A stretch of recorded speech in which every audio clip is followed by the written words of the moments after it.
Tim sepak bola putra Aceh berhasil menaklukkan Banten dengan skor 3-2 dalam laga perdana Grup A PON 21 Aceh Sumut 2024. Dalam pertandingan ini dihadiri oleh ribuan penonton untuk mendukung tim favorit mereka.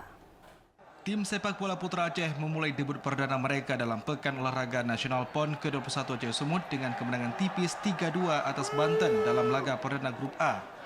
Pertandingan sengit ini berlangsung di Stadion Haji di Murtala, Kota Banda Aceh pada hari Rabu malam.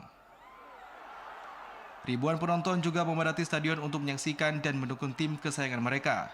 Di awal laga, Banten berhasil membuka keunggulan melalui gol cepat dari Wahyu Heri Pranata pada menit ke-10. Gol tersebut mengejutkan tim Aceh dan para pendukungnya. Namun anak-anak Aceh tidak tinggal diam dengan menaikkan intensitas serangan hingga berhasil menyamakan kedudukan pada menit ke-16 lewat tendangan keras oleh Tifatul Ulfi yang tidak bisa dihalau oleh kiper Banten. Tidak berhenti di situ, Aceh terus menekan pertahanan Banten hingga menit ke-24. Akmal Juanda berhasil mencatatkan namanya di papan skor setelah memanfaatkan celah di lini belakang lawan dan mengantarkan Aceh unggul 2-1 hingga babak pertama usai. Di babak kedua, Banten mulai bangkit mengejar ketertinggalan dan akhirnya kembali berhasil menyamakan kedudukan menjadi 2-2 lewat sundulan keras Dafiq Firdaus pada menit ke-62 yang memanfaatkan bola tendangan sudut. Berhasil diimbangi, Aceh merotasi sejumlah pemain untuk menambah daya serang dan kembali menekan lini bawah Banten.